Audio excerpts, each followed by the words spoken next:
Hi, good afternoon, and I'd like to welcome you all to the session on assessing the economic gains of eradicating illiteracy nationally and regionally in the United States. Today we're really going to focus, our panel discussion is going to focus and discuss the connection between literacy and economics and share research and policy recommendations for ensuring that struggling readers, regardless of their grade level, receive the supports needed to improve literacy skills. And we're so glad that you could join us today. We have two wonderful panelists, Dr. Jonathan Rothwell, who's a principal economist at Gallup, and Dr. Jennifer Schnakenberg, who is the Chief Operating Officer at the Meadows Center for Preventing Educational Risk. I will hand it over to them in a few minutes to introduce themselves. My name is Jyoti Schlesinger, and I am the Vice President for Programs and Mission at the Barbara Bush Foundation for Family Literacy, and also your moderator today. Our panel is going to feature both of our guests. They're going to present, and then we're going to move into a Q&A session. So without further delay, I'm going to ask Dr. Rothwell to introduce himself first. Thank you, Jyoti. So I'm a principal economist at Gallup. I'm also a non-resident senior fellow at the Brookings Institute. And I've had the pleasure of working with the Barbara Bush Foundation over the last year or so on literacy-related issues.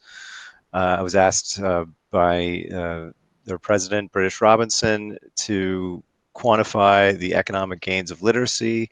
And I thought that was a very worthwhile endeavor, because literacy is something that I care a lot about, and as more from the perspective of a labor economist, I've written a lot about the benefits of skills and human capital in the labor market, on health, on political outcomes and civic engagement, that sort of thing. So this is an issue that I care very much about. And basically today I'm just going to be describing some of the high-level findings from this work. So if now's the appropriate time, I'll go into the slide presentation. Or I'll first just have Dr. Schnakenberg introduce herself quickly. Sounds good. Thank you.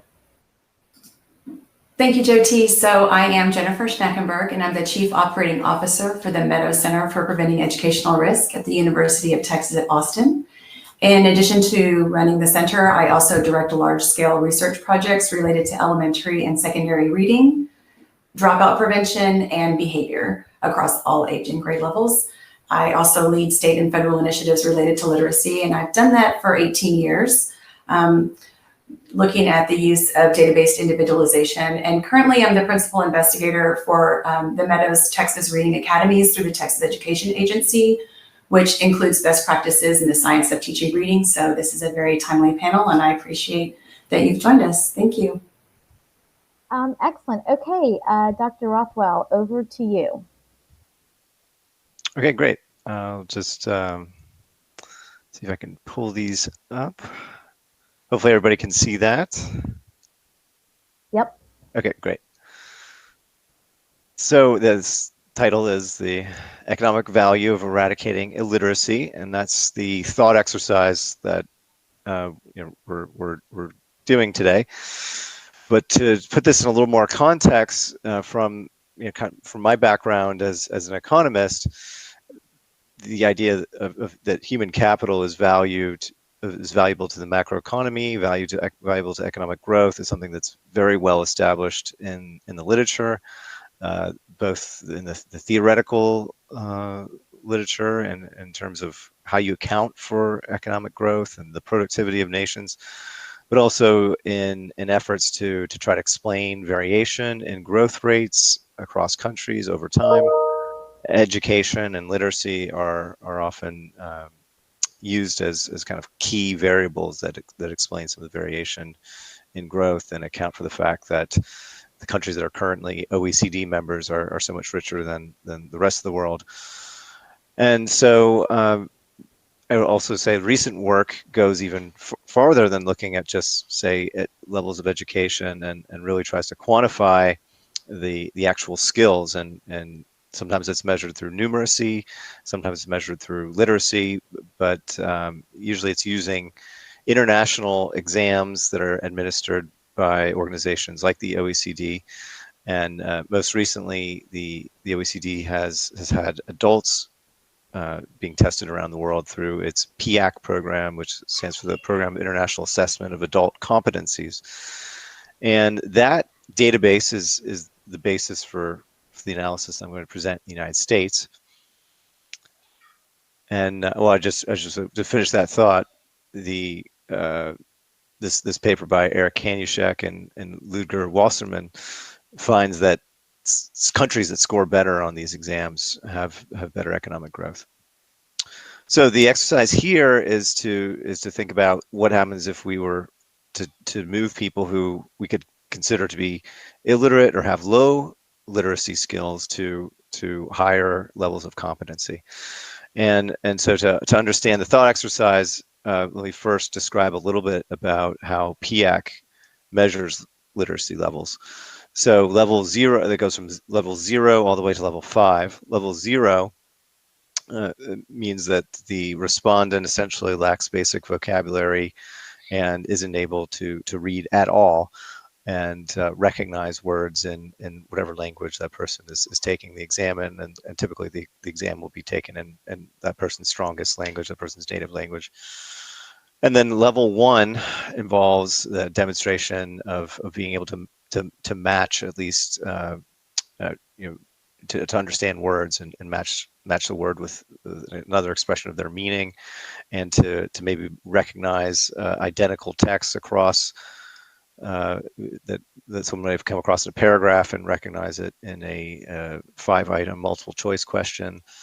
And level 2 means that they can paraphrase a bit of what they've read, say in a newspaper article that may be presented to them on the test, and then they could choose the correct multiple choice answer that is a rough paraphrasing of that.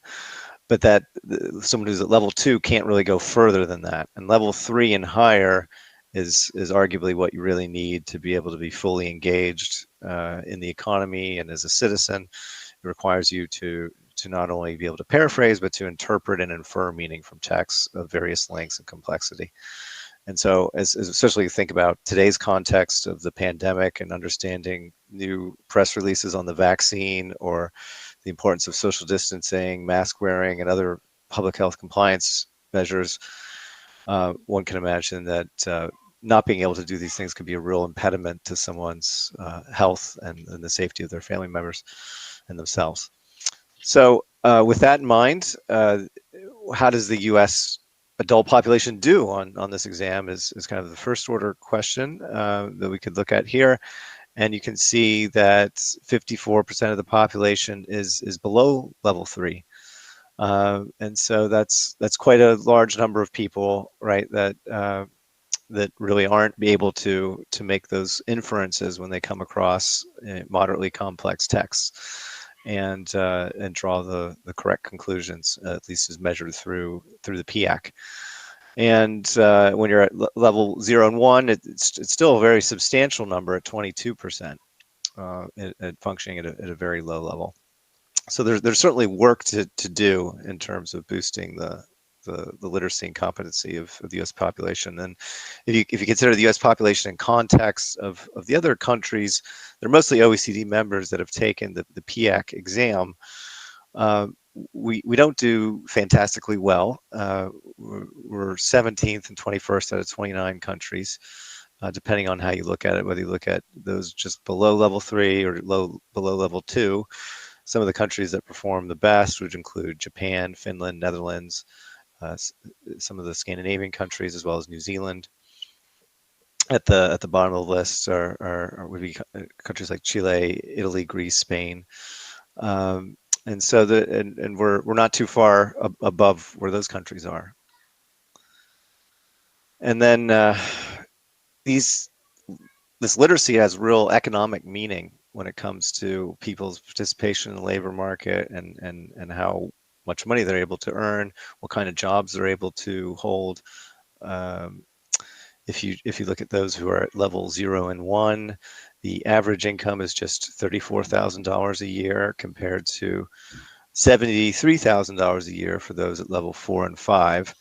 And level 3 is kind of the cut point that we're focused on in terms of this thought exercise, and there people are making about $63,000 a year. This is individual salary, not household income. So I think, yeah, that's, you could make a fairly comfortable living with two adults making $63,000 a year in most U.S. cities, but that's still quite a bit better than 48,000, which is what you get for level 2. So there's a big income premium, which is, you know, roughly comparable to what you'd see if you compared somebody with a high school diploma to somebody with a bachelor's degree. You'd see similar gaps in income. And this somewhat complicated table is just really meant to show that the raw difference, if you just subtract the income of people at level 3 to people who are at level 0, 1 or level 2, it basically showed that the difference is not only attributable to, say, levels of education, to race, to age, to gender, other kinds of demographic variables, including the region where the person lives. In the PIAC data has information on all those demographic features of the respondents, and after controlling for those things, you still see a pretty substantial gap in income from people who are level 3 versus people who are at lower levels. And so there's still quite a bit of room to boost people's labor market potential and earnings potential, even without changing their level of education, if you're able to get them to perform better on this exam by, you know, boosting their literacy skills. And so that's what that bottom row showing the 14,708 and the 7,786 are meant to suggest.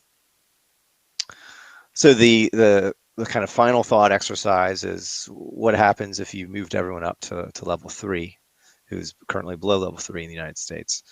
And so using these, this kind of regression-based approach to adjusting people's income based on the data in the PIAC, you'd get $24,000 per person if you took people who are at level 0 and 1 and bumped them up to level 3. If you took people who are level 2 and bumped them up to level 3, you'd only get $13,000, but still a substantial amount of money. And if you added that all together, because there are so many people that are below level 3, it would add up to $2.2 trillion in GDP, which is 10% of US GDP. So it's just a thought exercise. This doesn't account for other complexities that might occur. It's saying, well, what jobs would they work in, and how would that affect the rest of the economy? And there are other complications that it would be very difficult to try to take into account. But just if the thought exercise is basically if people who are currently had low levels of literacy had the earnings potential people who currently have kind of moderately high levels of literacy, not even 4 or 5, this is the gain that you'd expect to see. And then we're also able to look at how this varies by geography, state, county, and metropolitan area, because the U.S. Department of Education released new data, which is based on the PIAC study, and it essentially came up with what they call small area estimations, where they impute, in the cases of missing geographic data for people who weren't living in the county, only a small number of people in a county took the exam, they were able to use all of the predictive variables that they have about all the thousands of people who did take the exam to estimate what that person's score would have been like. And so that technique allowed the PIAC to provide estimates for the entire United States, including every county in the United States. And so that's the basis of this geographic analysis, which we did with the Bush Foundation. And you can see in this map the areas where the gains from GDP would be even greater than the national average of 10%, and in some cases, of course, they'd be lower. And the So the basic result is that in the U.S. South, but also in parts of Appalachia, you tend to see larger gains from eradicating illiteracy and moving people up to level 3. And the reasons are largely because there are more people who are at lower than level 3. There's also, in some cases, even relatively high gains in those particular locations for moving people from a job that doesn't require, say, a college education, or is a non-professional job, to a job that requires high levels of literacy. And so both of those factors were taken into account, the kind of the local demand for skills, you could say, as well as the percentage of the population that was at low levels of literacy at that, from these data. And so, one of the places where there would be the largest gains would be Alabama. 15.6% of GDP is the estimated benefit, compared to 10% for the entire U.S. And then if you look at just the largest metropolitan areas, places like New York City, Los Angeles, Houston, and et cetera, Washington, D.C. is still, you get something closer to the national average, in some part because, especially places, DC is an example of a place that has very high levels of literacy relative to the rest of the country, and so there are fewer people that are at level 3 or below, but the gains of moving those people up would be very large, because there's a very big income gap right now between, say, professionals working in DC, which include myself, and people who would be working low-paying jobs and that don't require high levels of literacy. You add all that up, you get 5% of GDP in DC, but in places that, in other markets, say in Los Angeles, New York City, where the average level of education and literacy is not quite as high, it's closer to 10%. So roughly around the national average. And then you've got some outlier places like North Dakota, where you can actually earn a pretty good living with low levels of literacy, working in, say, oil and mining sector. Not that those are in some cases very high skilled jobs, but it just so happens that everything you need to do does not require, reading, complex text and inferring meaning and the rest. So that's why, in part, North Dakota has a small gain of 3.9% of GDP. And then I'll stop there. I've got some notes there just on some details of the methodology if anyone's interested, but let me just stop and turn it over to the discussion. Thank you so much, Dr. Rothwell. Okay, we're going to, before we go to Q&A, we're going to hand it over to you, Dr. Schnakenberg, for your deck. Mute. Okay, thanks, Jyoti. I appreciate it. And I want to say thank you to Dr. Rothwell for this important study. I do think it's imperative to think about the financial repercussions of illiteracy in the United States. It's also been my experience in my 25 plus years in education to be aware of the personal toll illiteracy takes on those who are living with this terrible burden. I've had many illiterate adults who, once they learn what I do for my job and where I do my job, they freely share their stories with me and their battles around illiteracy. And these stories center around specific vocabulary that's repeated in many of these conversations, such as sadness, embarrassment, anger, longing, fear, anxiety, and in every single conversation, in every case, the word regret. So these are words that have been used by these individuals to describe what it truly feels like to exist in a society where literacy is valued and necessary. Only you have no part in that society as a literate adult. So I also want to say that it's important to point out that it does not have to be like this. Okay, we have over 2 decades of research to support what is needed to get our students and learners where they need to be, how to get them where they need to be literate and to succeed. And I think economists and educators would agree that it's much easier and more cost-effective to get students where they need to be while they are still in school than to try and teach them to read once they've left the school system or have dropped out altogether.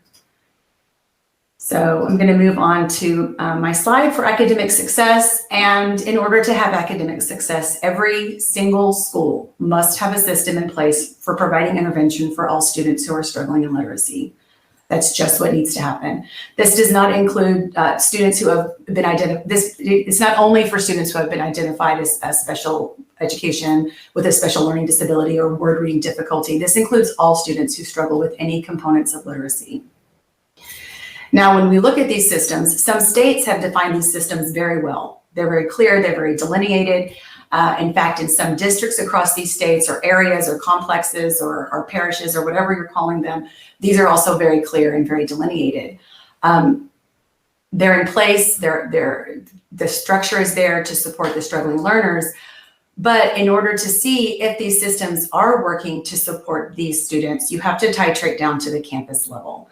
And once you do that and you start looking at campuses across the nation, you will see how rarely these systems are not only established, but are working and constantly, continuously working to combat this literacy problem.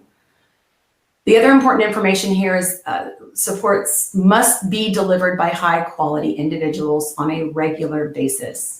Students who are struggling with some aspects of reading and writing should be receiving no less than 90 additional minutes per week of targeted instruction by a skilled teacher using strong evidence-based practices. Some students may require as many as 4 additional hours of intensive intervention per week, again, by a skilled individual who are aware of the critical areas of need and are able to focus instruction for those students within that need. So listed here, you can see the 6 research-based criteria that must be in place for successful teaching and learning. I'll take us through each of these necessary practices and policies, starting with the first item, which is assessment and database decision-making. This means that a campus has a system in place for assessing students, housing the data, reviewing the data, and that the data are used to drive decision-making for the campus, not just by grade level, but also for the class and down to the student level. Research has shown that database decision-making and proper analysis and use of data can contribute to increased student learning and achievement. So in practice, this looks like students across grade levels taking a screener at the beginning of the year and using that data to identify students who are in need of additional support, who need to be provided with more diagnostic assessment so that we can address those learning gaps, we can identify them and address them. And then formal assessment should take place at the beginning, middle, and end of year, and progress should be monitored across time throughout those 3 time periods, not just waiting for the middle of year to see if things are working, but definitely see where the intervention should be targeted and then ensure that we are seeing adequate growth at the student level. If this adequate growth is not showing itself in the data, we need to intensify the intervention. We need to really rethink what it is that we're doing because we are not moving the student toward grade level literacy. And as the trend would show, we're not going to get there by middle of year. We're not going to get there by end of year. So we need to change tack. So the policy questions here are, anyone could ask, does my campus have the proper assessments selected? There are important, informative, research-based assessments. Have we selected those? Have all educators on my campus been trained on how to administer the assessment and analyze the data? And is the right data considered when instructional decisions are being made? So really lots of things to think about when we're thinking about assessment and data-based decision-making. This leads us to the next bullet, high-quality, evidence-based instructional practices. In 1999, Louisa Moats, who's a reading researcher who's dedicated most of her career to the support of struggling students, published her first version of the essential components of reading instruction. She did this through the American Federation of Teachers, and it was titled, Teaching Reading is Rocket Science.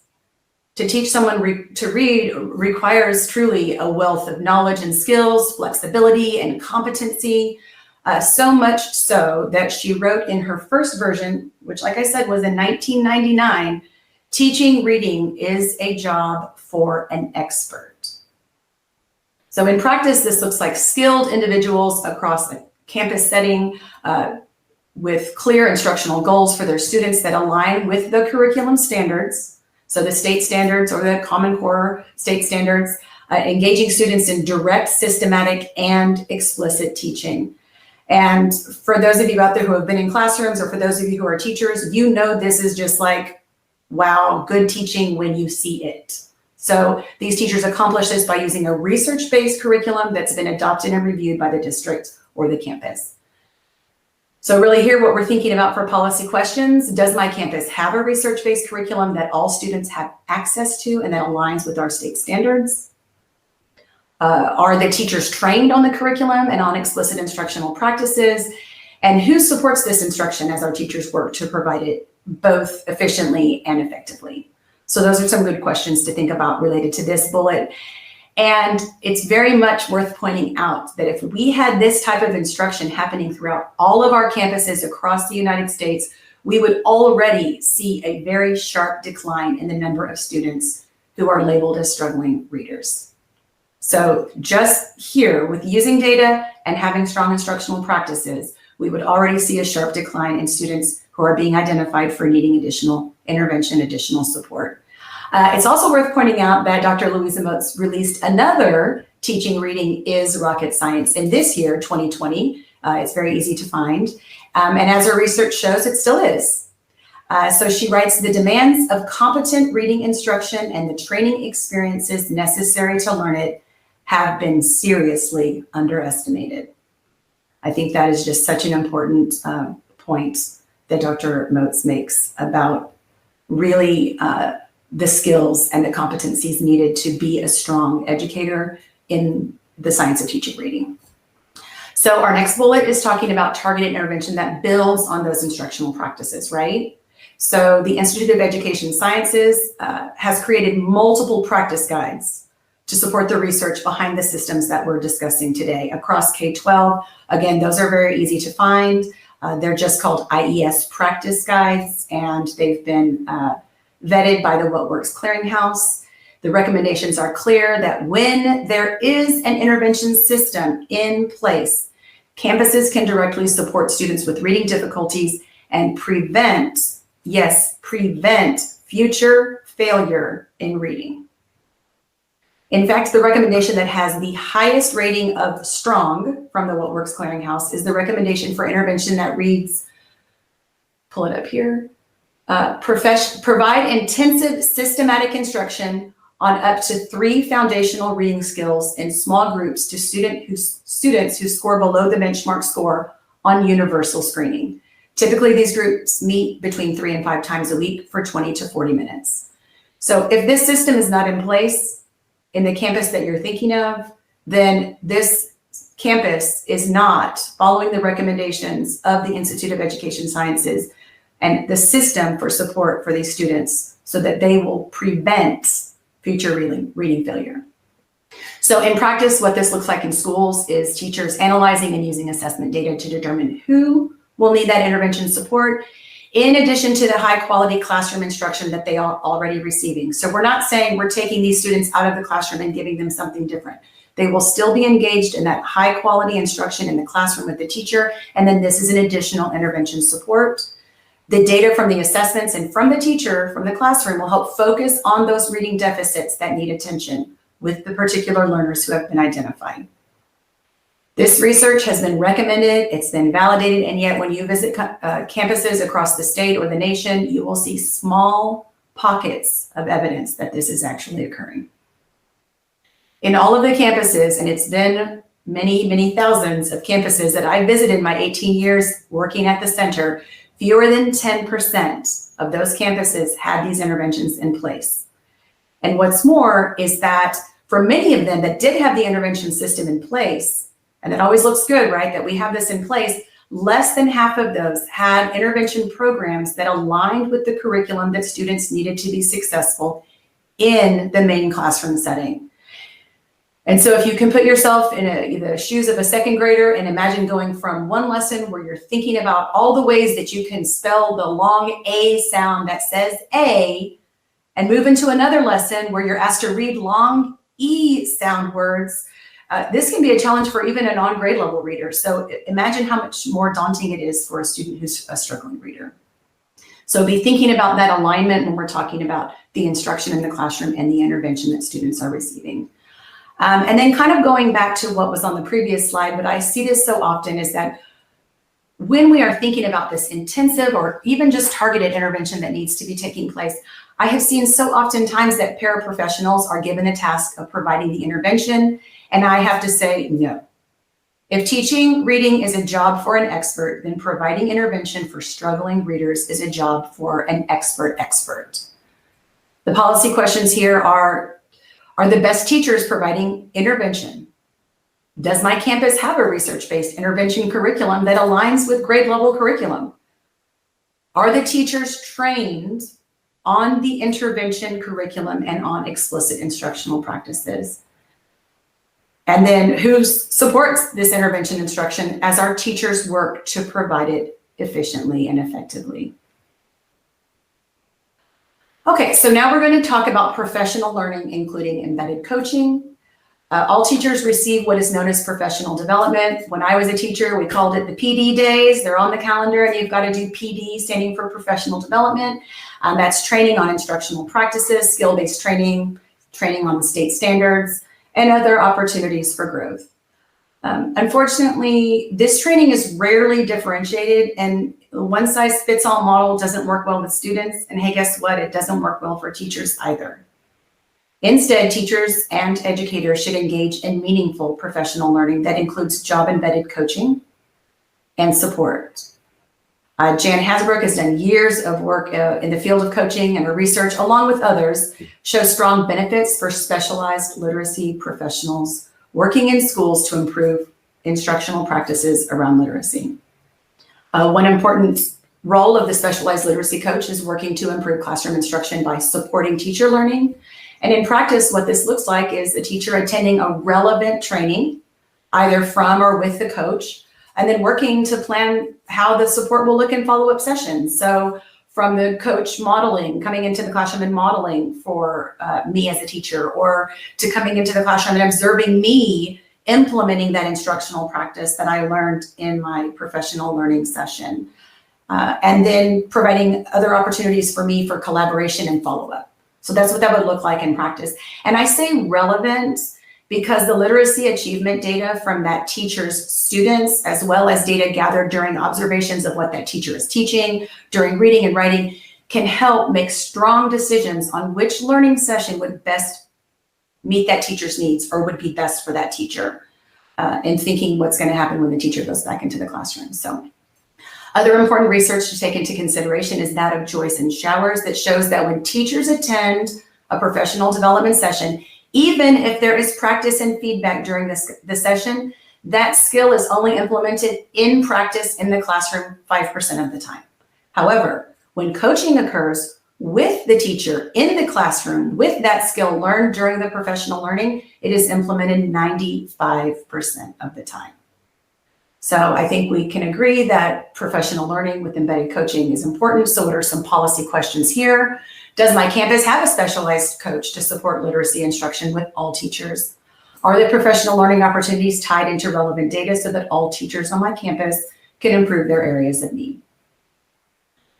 We'll move on to relational supports. And as Jonathan mentioned, related to the pandemic right now, we have lots of caregivers who are central to the education of the students who are in what we're working remotely, learning remotely. In the midst of this pandemic, they've become frontline to make sure students are logging in, attending sessions, completing their work. We should use this momentum to keep caregivers involved and included in their students' literacy achievement. Research shows that students whose caregivers remain involved maintain higher levels of academic achievement.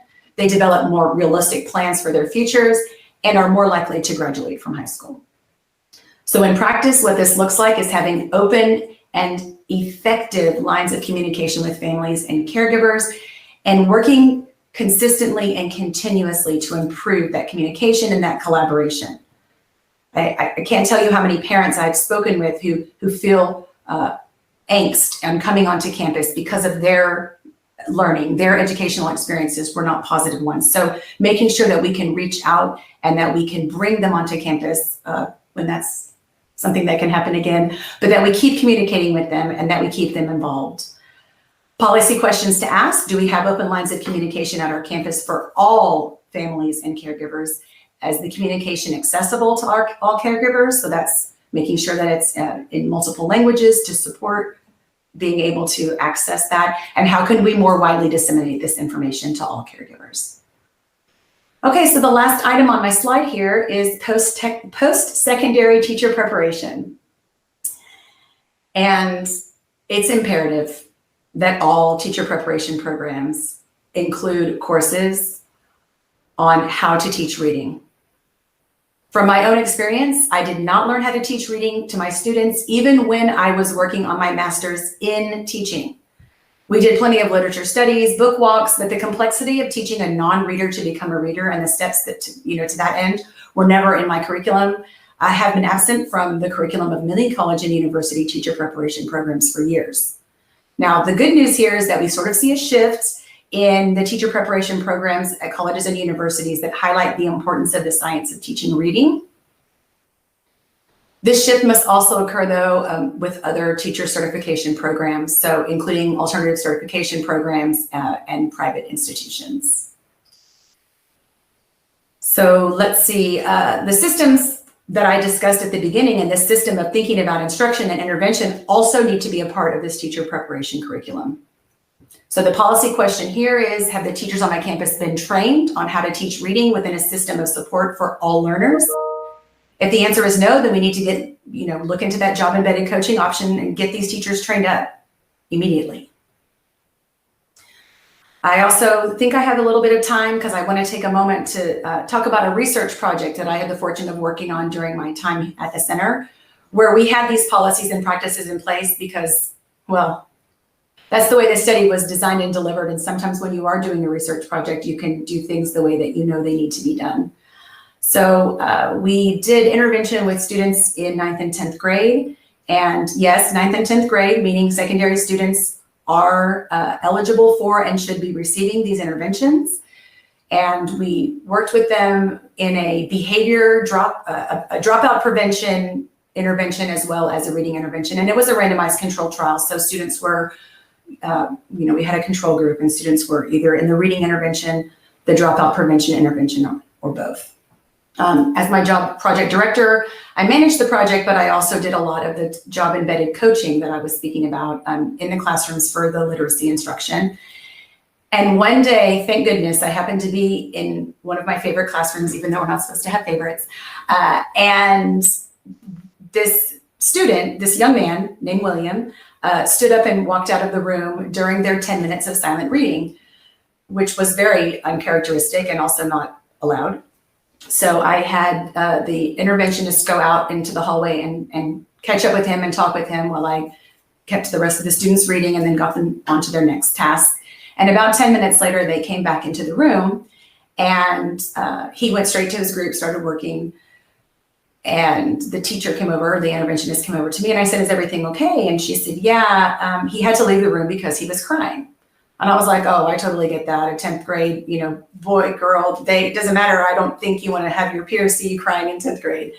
I said, is everything okay? Do I need to go to the office? What should I do? And she said, no, he had to leave the room because he was crying because he just finished reading the first book he's ever read in his whole entire life. Now I'm going to let that sink in because 10th grade, wow. It should have never got to that. I started bawling. She started bawling. We're crying. We don't go in the hallway. We just sit there and wallow in it because it should have never gotten to that. But for that boy, for that young man, that day, he saw himself as a reader. And I'm going to tell you, when I saw him 2 years later walk across the stage, he had his head up high and he was very proud of what he had accomplished. So sorry, I get a little emotional about William because it was a great day and I was so happy to be there. So in conclusion, I just want to say that in the year 2000, the National Reading Panel, which was started under the Clinton administration, released the report for what needs to be taught so that students become readers with a specific focus on kindergarten through grade 3. I'm sure we have this knowledge, but I'm just going to remind us that we learned that phonemic awareness, which is the study of the sounds in language, phonics, which is how you map letters to those sounds in language, fluency, which is reading with accuracy and automaticity, vocabulary, which is the study of words and their meaning, and comprehension, which of course we know is the ultimate goal of reading, understanding well what you read or hear. Those are the 5 components that help build a strong foundation in literacy and later literacy success. In 2000, then President George W. Bush began the Reading First initiative, which was nationwide to help states get themselves organized and how they were going to do exactly what was in the National Reading Panel. States were able to do that. Some of them did it well. I was working in Reading First, so here in Texas, so I can testify to some districts that really just went gangbusters on this. But there were others who did not, and states who did not, and individuals on campuses who continue to this day to push back on this idea that we need to teach the 5 components in a system that will support students. We have the phrase that you all may remember, no child left behind. And some, like I said, worked really hard to make sure that they didn't. But without these necessary practices and policies in place, you know, with such resistance to necessary systems that I've seen firsthand and been communicated with me by educators around the nation, we've left children behind, and we continue to do so today. And some of those children are now the adults that Jonathan has just told us about. So we need to be sure that we make these system changes now, that we put them into policy now, so that we can truly bolster our economy and, equally as important, raise up our society. So thank you very much, and I will mute myself, Jyoti. And thank you. That was a fantastic and passionate expression, and I'm also getting a little emotional about William myself. So thank you for that story. Thank you for both of those presentations. They were just wonderful, and we do have a number of questions that have come in. So if I'll just move to those. The first question is actually for both of you. So we'll start with you, Dr. Rothwell, and then over to you, Dr. Schnakenberg. So the first question is, could both of you speak from your perspective about the digital divide and how it is contributing to literacy rates in the U.S.? I'll start with you, Dr. Rothwell. Sure. So I would say the digital divide is I mean, it's obviously very important during the pandemic to think about students trying to learn literacy skills, you know, at home largely under the supervision of adults who may or may not be strong readers themselves. But say, you know, go even before that, there's so many resources available online now, from Khan Academy to you know, many other free or low cost resources that could be marshaled to boost people's literacy skills. And if they can't get online because they don't have the technology or they don't have high-speed internet access, then that's going to be a real barrier. And it's also going to increase the costs of the types of interventions that we might have in mind. It's so much easier to scale an intervention if you can have an online component and reach, you know, larger audience. And so I think those are probably the main hindrances. And then of course, the digital divide is itself a form of illiteracy. The struggles people have in reading contribute to the struggles they have in accessing and utilizing technology. And we see that in the PIAC. PIAC actually measures comfort and, you know, sophistication with technology, and as one of its kind of core competencies. And we know that there are big gaps on there, and that's correlated with literacy. So these kinds of companies build on one another. It's much easier to learn technology and to adapt to, you know, supply and demand issues in the labor market when you can read and understand what's going on. Thank you. Dr. Schnakenberg?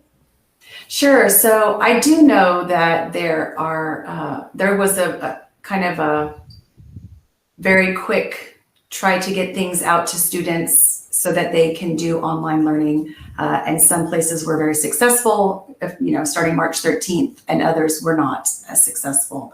And I do think that over the summer, there was an effort to try to put devices into the hands of students so that they could have access to intervention, so that they could have access to instruction. But again, unless these systems were already in place at the school level, where there was intervention taking place, someone to do the intervention, I don't think a whole lot of intervention is happening right now. And I'm not sure that it has to do necessarily with with the digital divide, or if it has to do with the fact that the systems were in place to begin with. And so now this has just exacerbated that issue.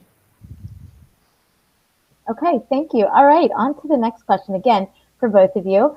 How much do you believe that illiteracy contributes to a negative social, emotional impact on young people? How about let's start with you, Dr. Schenker, first. Okay, that sounds good. Yes, I absolutely believe that to be the case. I have witnessed that when I've been in classrooms, as well as there are plenty of studies that you can read and stories that are there to be told about how this does indeed negatively impact the social emotional well-being of students when they are in classrooms and they feel threatened. I know that there have been teenagers who have written me notes telling me that they feel like they're in prison when they're in school. They just need to endure. And so one little boy said he always went to the bathroom when it was his turn to read so that his classmates wouldn't know that he couldn't read. So plenty of information there to absolutely support that. Dr. Rothwell? I'll leave it there. Yeah, Jennifer's expertise on that in this area is far greater than my own. So okay, I agree with everything she said. I'll just leave it at that. Okay, well, we have a question specifically for you. And the question is that GDP seems abstract to most of us. Why should we pay more attention to it as a nation? Yeah, I think we may pay a little bit too much attention to it, actually. It's every time there's a quarterly release of the Bureau of Economic Analysis GDP data, it's the headline news story. And it's something that politicians obviously talk about pretty frequently, and everybody wants growth and to be richer. I mean, there's some reasonable element to it. So to just break down, it is an abstract concept, but what it really means, if you add up everybody's paycheck in the economy, you get GDP. That's one way of calculating it.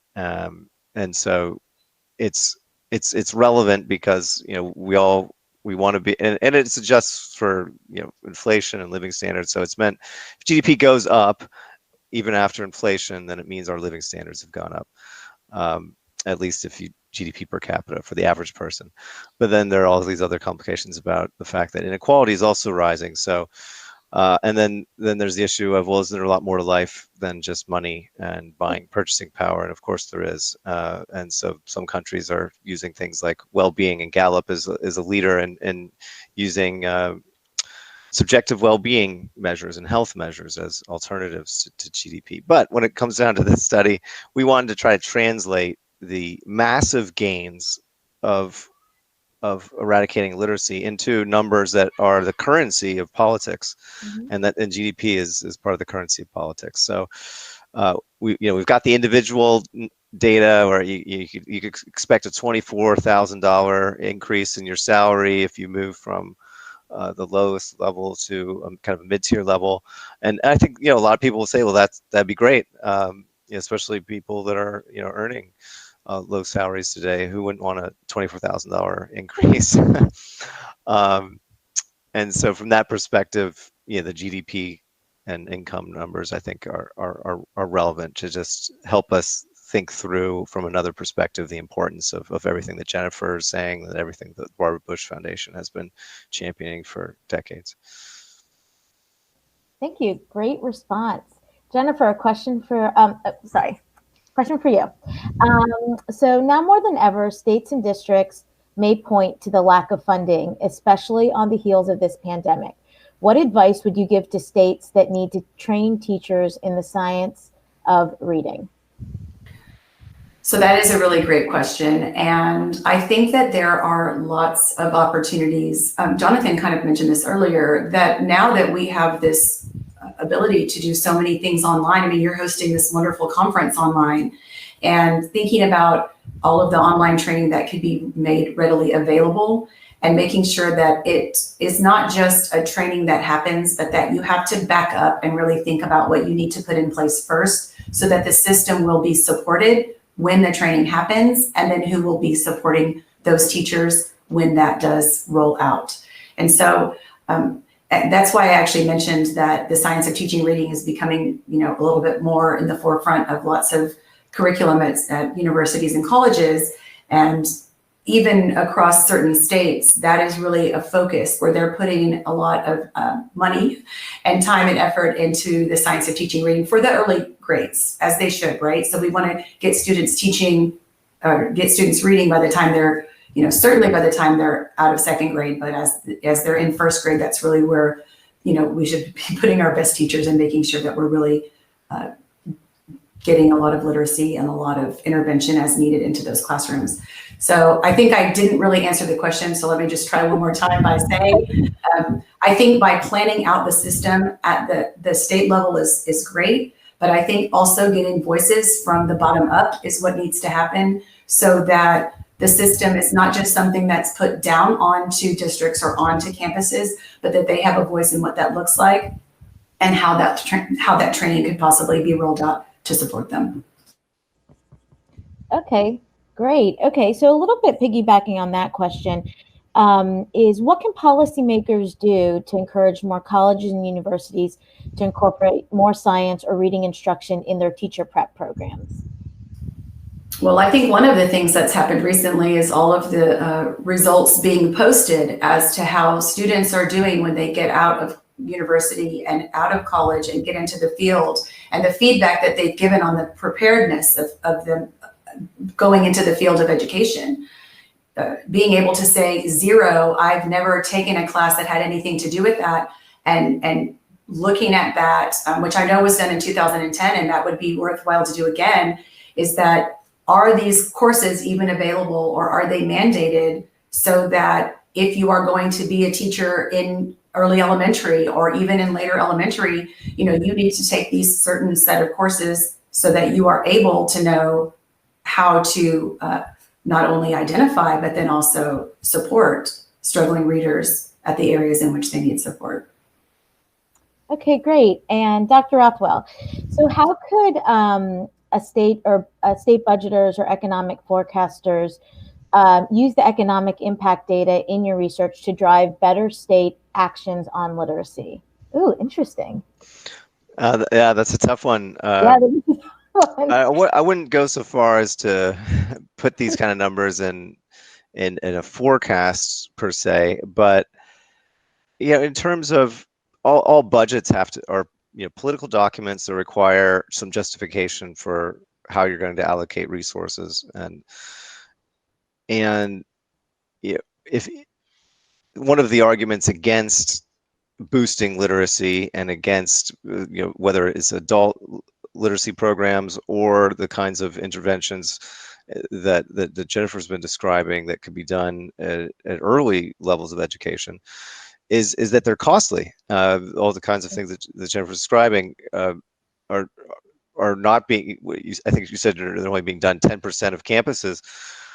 I imagine one reason is that when people propose them, they say, well, where are we going to get the money from, and that sort of thing. So I think this kind of analysis can be used to say, well, we're going to get the money back in 10 to 20 years and then some, because these people are going to grow up and they're going to enter the labor market, and a lot of them are going to stay in the area, because we know from census data that people tend to stay in the metropolitan areas that they grew up in, or at least a large number of them do, and they're going to contribute to the tax base there. And if they can earn another $20,000, $30,000, that's going to be a meaningful difference to the state budget. So that's the way that I would try to use these kinds of numbers, and I would encourage people who are in kind of state level office management and budget sorts of positions to try to think about this and argue for the kinds of interventions that we've been talking about. Okay, well, I want to thank both of you. That's most of our questions for today. And just before we wrap up, I wanted to know if either of you have any parting thoughts. So, Jyoti, I do have one parting thought about what Jonathan was just saying, and I do think that there is a cost factor. I also do want to go back to this idea of just the high quality instruction that's already happening in these classrooms, that what I said is very true. If you have a teacher who is providing the highest quality instruction for literacy in the general education classroom, then the numbers of students who are going to be identified for needing intervention services is going to drastically reduce. And that is, research based, what I'm saying. It also just makes good common sense that if you have teachers who are highly trained, who are supported in ways that we talked about with the embedded coaching, and who receive the training that they need to have training on as the years go on, then and working to maintain those teachers in your district or in your area, I really think you can combat some of those additional costs. So that's my parting thought. Dr. Rothwell, anything to add? I like that idea, and I've really appreciated being part of this and hearing some of the details of how we can solve this problem. Because ultimately, I completely agree that it's a solvable problem. We've gone from a society that was completely illiterate a couple centuries ago to one that where the majority of people can read and write and participate in the economy at levels that were unimaginable back when almost everybody was a farmer. So we've made massive societal changes. Other countries have done it as well. And I think we just need to go to the next level and take advantage of the research that folks like Jennifer have done and start implementing these at large scale. Well, I would like to thank everyone who joined today. This has been a fascinating discussion. I certainly have learned a lot, and I appreciate it, and I know I will benefit from both of your expertise and your knowledge. So thank you to everyone. I hope everyone has enjoyed this. This is recorded, so you will be able to go back and rewatch this if you would like. So with that, I will close the session. And again, thank you both so much for your time and the work that you're doing in the field. Thanks for having me. Thanks, Jonathan. Take care. Thank you. Take care.